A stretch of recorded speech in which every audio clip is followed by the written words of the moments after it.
हिंगोली जिल्ह्यामध्ये भूजल पातळी वाढावी आणि शेतकऱ्यांना सिंचनासाठी पाणी उपलब्ध व्हावं या उद्देशाने जलसंधारण विभागाने 2020 मध्ये लाखो रुपयांचा निधी खर्च करून 7 बंधारे उभारले। मात्र बंधारे बांधून देखील त्यावरती गेटच बसवण्यात आलं नाही। परिणामी पावसाचं पाणी अडण्याऐवजी थेट वाहून जात असून लाखो रुपयांचा खर्च वाया गेल्याचं चित्र आहे। याचा आढावा घेतलाय आमचे प्रतिनिधी माधव दिपके यांनी।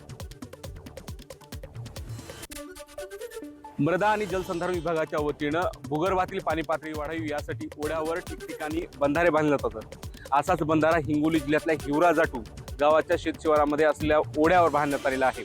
माझ्या पाठीमागे हा जो बंधारा बघताय ना, हा बंधारा 2021 साली या बंधाऱ्याचं काम पूर्ण झालेलं आहे। या बंधाऱ्यासाठी प्रशासनाच्या वतीनं लाखो रुपयांची मंजुरी देण्यात आली होती।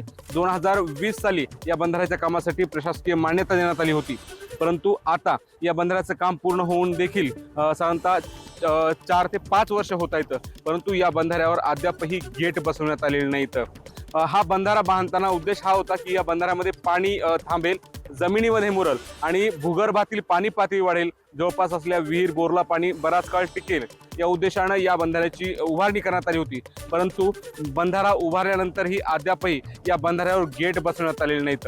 हिंगोली जिल्ह्यामध्ये साधारणतः 7 अशा पद्धतीने बंधारे वेगवेगळ्या ठिकाणी उभारण्यात आले आहेत, परंतु 7ही बंधाऱ्यावर अजूनही गेट बसवण्यात आले नाहीत। त्यामुळे या बंधाऱ्याच्या उभारणीसाठी केलेला जो खर्च आहे, लाखो रुपयांचा खर्च पूर्णपणे पाण्यात गेल्याचं दृश्य आपल्या या ठिकाणी पाहायला मिळते। कंत्राटदारांना या गेटसाठी निधीच मंजूर करण्यात आलेला नव्हता आणि त्यामुळं या ठिकाणी गेट बसवण्यात आले नाहीत अशी माहिती अधिकाऱ्यांनी कॅमेऱ्यासमोर न येण्याच्या अटीवर देण्यात आली आहे। त्यामुळं शासनाच्या वतीनं मंजूर करण्यात आलेला लाखो रुपयांचा निधी अशा पद्धतीने पाण्यात जातो, याचा कुठलाही फायदा जवळपासच्या शेतकऱ्यांना होत नाहीये। त्यामुळे या ठिकाणी गेट बसवण्यात यावेत अशी मागणी स्थानिक शेतकऱ्यांच्या वतीने केली जात आहे।